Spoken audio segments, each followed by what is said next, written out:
Ladies and gentlemen, this is Paul Pawela with the American Police Hall of Fame and Museum TV program.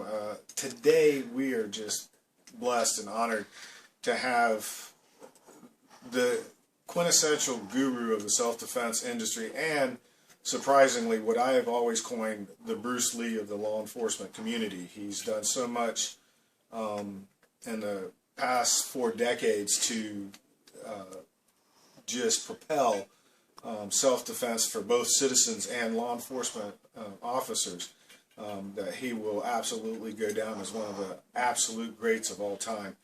Everybody or anybody who's ever read anything in a magazine or seen Defense TV will absolutely need no introduction to the man that I'm going to introduce, but I will.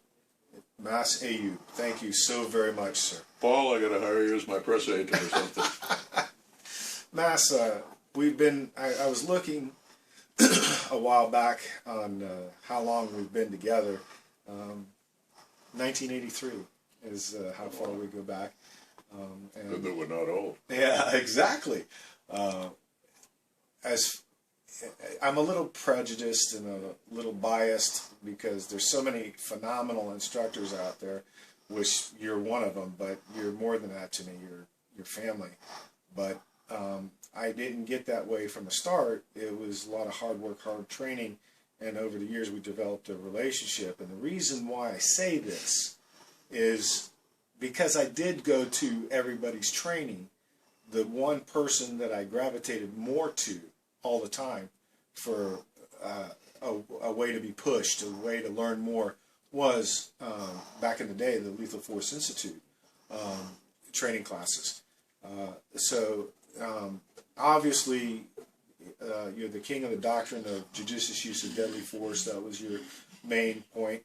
I was wondering if you'd elaborate a little bit on a couple of highlight things that you taught yesterday. I'm sorry.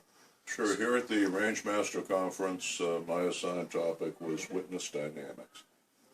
We all know that after you've won the fight on the street, at least to some degree, you're going to have to win the fight in the courts. Very often, the outcome of the case is going to hinge on the testimony of witnesses who may not be the human tape recorders we all like to think that we are.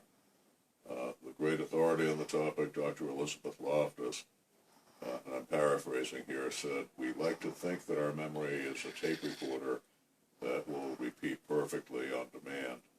And in fact, our brain is more like Wikipedia. We've got some input into it, other people have input into it, and what you find there may not be the exact reality." So what we shared was, if we're in a situation where we know the facts, the evidence indicate to us the shooter acted correctly, it's entirely possible that one of the witnesses is not necessarily lying, not necessarily trying to frame the officer, not acting out of hatred for police, but simply did not understand what he or she saw. We remind them of the old parable that we all got in elementary school of the blind man and the elephant. And we remind them that each of us only gets a piece of the elephant. In the classic Victorian poem, the blind men go to see the elephant because in their Indian village it's the engine of the economy that keeps the community going, like the bison was to the American Indian. And one of the blind men is at the tail, and he's rather disappointed to find out an elephant is but a rope. And the fellow at the side feels it as a great wall. The guy at the leg feels the rough skin and the big column and says, "No, the elephant is very like a tree." And the one at the ear says, "No, the elephant is very like a fan." The guy at the tusk feels the sharp front, the smooth, tubular surface, and says the elephant must be like a spear. And the guy at the trunk is kind of going, "Snake!" And the lesson is, if we only see a piece of the elephant, we get a very distorted idea of what the whole elephant is. But being the arrogant creatures all human beings are, we figure, I was there, I saw the whole thing.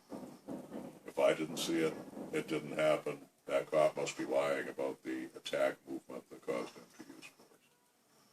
And we have to gently, without attacking the witness, use effective cross-examination to establish, well, if you saw the officer over here on the east side of the hallway, and you described seeing the muzzle flash of his gun, how could you possibly be watching the west side of the hallway, where you say the man the officer shot did not have a knife? You want to be asking questions like, were you watching the hand of the man before the officer shot? They'll probably say, well, no. Sir, you've described to us very graphically what the officer was doing. Clearly you were watching the officer. Yes, I was.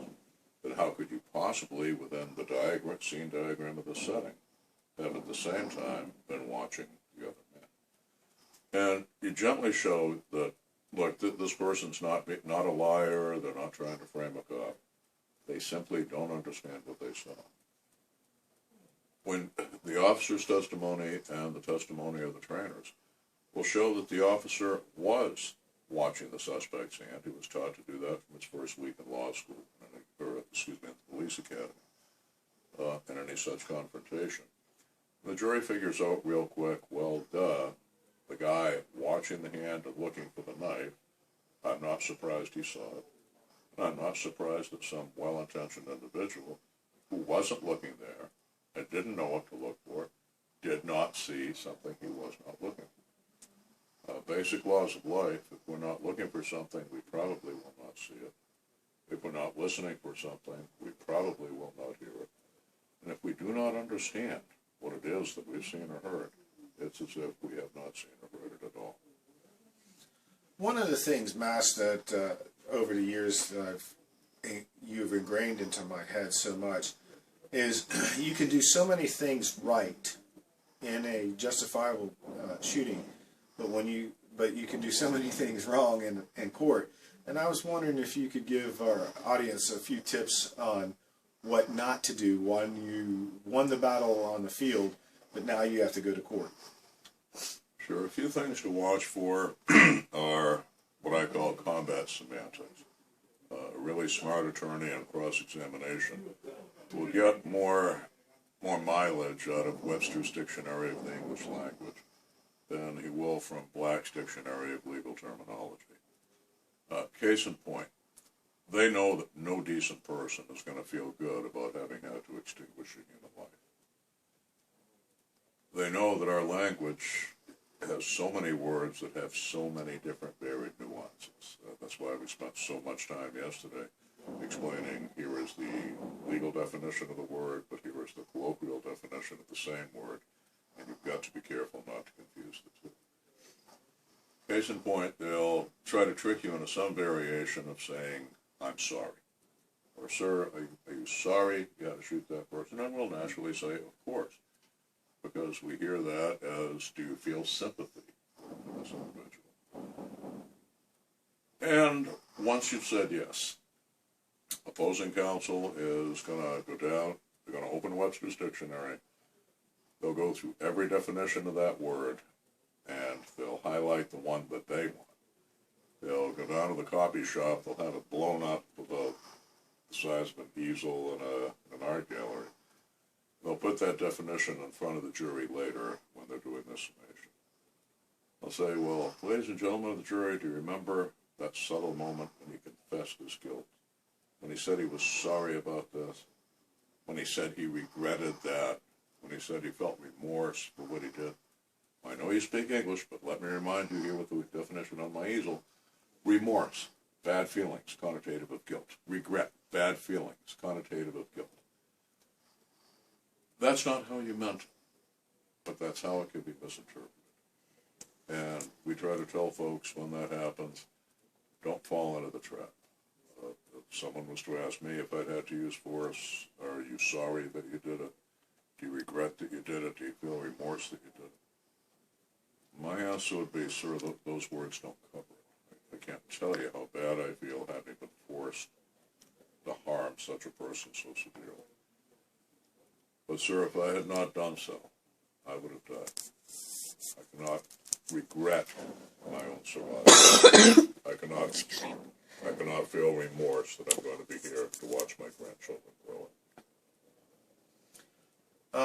Very powerful words. One of the things that you also highlight is a lot of instructors have come with the cliche now. It's almost cliche that when they're given their lawyerly advice, that they say when you're involved in a shooting, say you were in fear of your life. Well, there's so much more in that statement and connotation. And I was wondering if you'd elaborate on that a little bit. I told them to go directly to the active dynamic, and the active dynamic is why they use the force they did. The active dynamic is not, I shot him. The active dynamic is what he did that made you shoot him. Okay. What happened here? This man attacked me. From the beginning, we have to establish we, the good guy, or the victim complainant. And the guy laying horizontal on the ground is the perpetrator. The simple fact is the justice system and public perception are both geared on the assumption that whoever was harmed was the victim, and whoever harmed him was the perpetrator. He's laying here in a puddle of blood, doing a very convincing imitation of the victim. If we do not establish who we are, we by default become automatically the suspect, the perpetrator. When we refuse to speak to the police, we dig that deeper by fitting the typical profile of your typical criminal who refuses to speak to the police. And it kind of snowballs from there. So I tell people, limit your statements to the first responding officers, at least initially, to explain what happened, what caused you to use force. This person attacked me, this person was trying to drag my child into the back of the blacktop van, whatever it may have done. Second, make a statement to the effect that you will sign the complaint. It confirms who's the victim and who's the complainant, and that statement goes on the record. Point out evidence. The cops aren't magic. The cops don't have superpowers or a crystal ball. You were there when it happened. You know what to look for. This scene is going to be pandemonium, particularly if you've had to harm someone. We've got ambulance and EMS personnel running through here. We've got gurneys rolling through the scene. We may have had an ambulance or a paramedic unit already pull up at the scene. Spent shell casings get picked up in tire treads, and I've seen them picked up in gurney treads and heavy boot treads, the kind of footwear that emergency responders wear. Spent casings get kicked all over the place. And any of your listeners or viewers have seen that happen routinely on firing lines and indoor ranges, etc. Finally, point out the witnesses. Witnesses don't want to get involved. It's been a cliche since the murder of Kitty Genovese in New York in 1963, and it remains a part of human nature. If you don't point out to the officers who saw what happened, who can testify to what happened, they may disappear unidentified forever, and the proof of your innocence may disappear with them. At that point, until I'd had legal counsel, I would answer any further questions with, you'll have my full cooperation after I've spoken with counsel. Mass, I can't say what an honor it is. We've known each other for so long. And I just, your family to me, and again, yes, I'm prejudiced toward Mass Ayoob. I'll say publicly, he's one of the few men in the world that I'll say and stand up that I love very dearly. And I think anyone would be just crazy if they had the opportunity to train with Massad Ayoob and didn't. Their head's not into the game. This is the one guy in the world that I would, if I had to say, hey, look, who do you need to train with? And there's a lot of good ones. We've interviewed a lot of them. But Massad Ayoob is the man. And I want to say thank you for everything. Thank you, Paul, and thanks to your audience for their time. All right.